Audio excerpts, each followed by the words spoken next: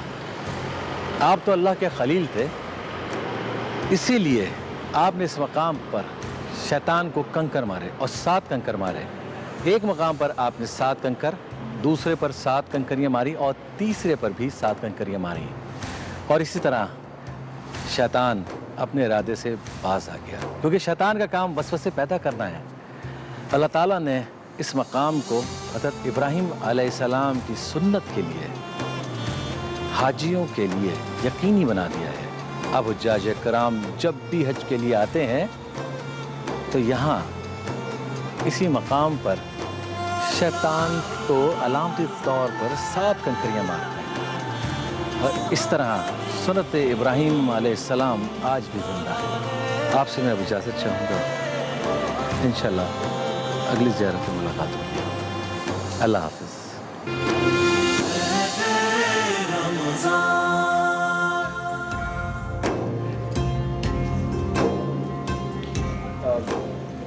مقامات مقدسہ کی زیارت کرتے ہوئے آج ہم نے ان مقامات کی زیارت کی جنہیں مناسک حج کہتے ہیں، اور جب حج کے لیے حاجی جاتے ہیں تو سب سے اہم رکن طواف کعبہ ہے، اور جب بات طواف کعبہ کی ہوتی ہے تو پھر ہمارے ذہن میں مولود کعبہ کا بھی ذکر آتا ہے، اور آج ہماری یہ ٹرانسمیشن مولود کعبہ کے نام سے ہی موسوم ہے، انہی کے نام سے روشن ہے۔ جانے سے پہلے، بریک پہ جانے سے پہلے میں فضل سبحان صاحب سے بات کر رہا تھا، اور ہماری باتوں کا سلسلہ جو تھا وہ بیچ میں تھوڑا سا منقطع ہو گیا تھا۔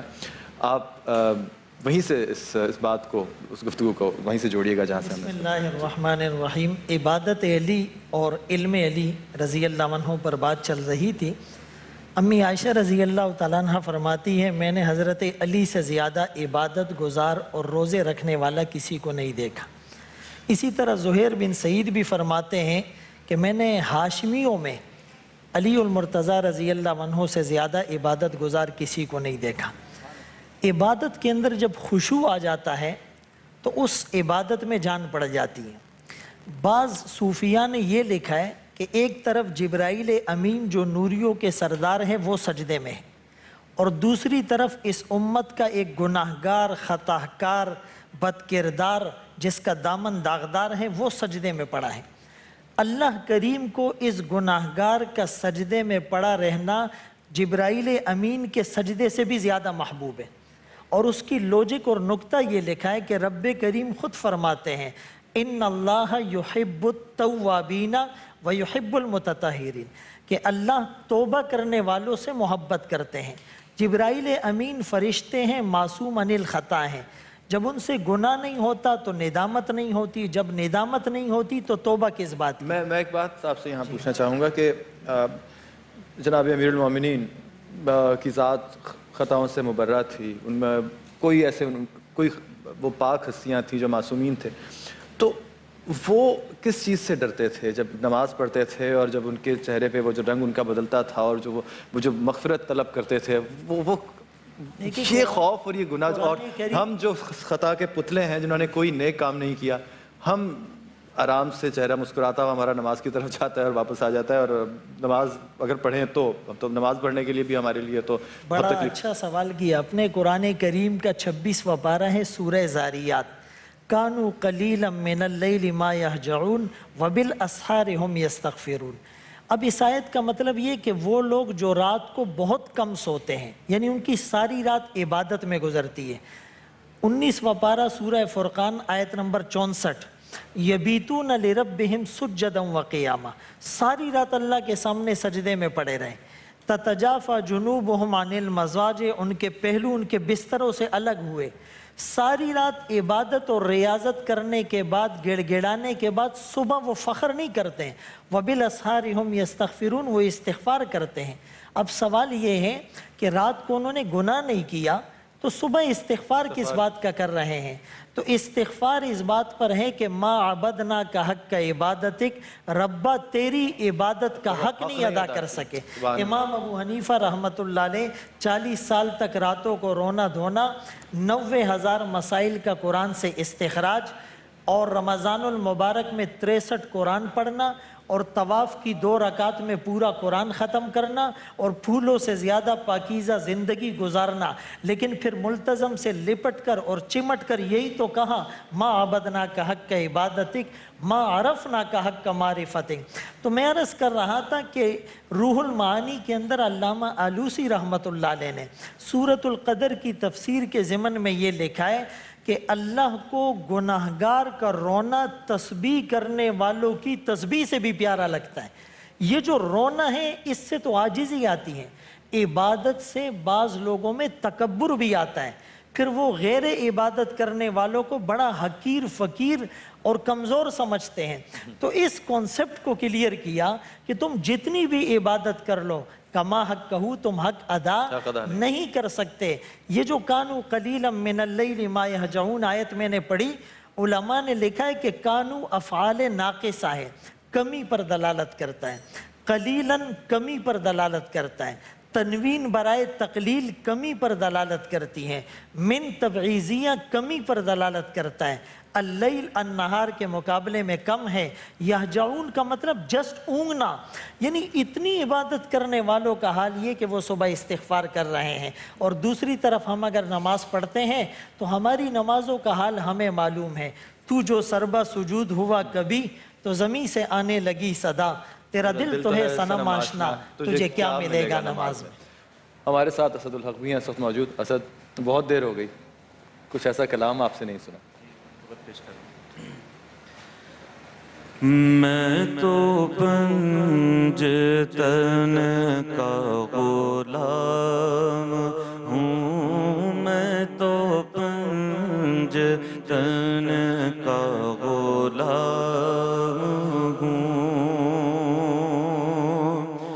مجھے عشق ہے تو خدا سے ہے، مجھے عشق ہے تو رسول سے، میرے منہ سے گاہے مہک صدا جو بے نام لوں تیرا جھوم کے، میں تو پنجتن کا غلام ہوں، میں تو پنجتن کا غلام ہوں، مجھے عشق سر و سمر سے ہے، مجھے عشق سارے چمن سے ہے، مجھے عشق ان کی گلی سے ہے، مجھے عشق ہے تو حسن سے ہے، مجھے عشق ہے تو حسین سے، مجھے عشق ہے تو علی سے ہے، مجھے عشق شاہ زمن سے ہے، میں تو پنجتن کا غلام ہوں، میں تو پنجتن کا غلام ہوں، ہوا کیسے تن سے وہ سر جدا، جگہ عشق ہو وہیں کربلا، میری بات غنگی کی بات ہے، میرے سامنے وہی ذات ہے، وہی جن کو شیر خدا کہے، جنہیں باب صلی علی کہے، وہی پختہ غیب میں تو خواب ہوں، میں تو پنجتن کا غلام ہوں، میں تو پنجتن کا غلام ہوں، میں فقیر خیر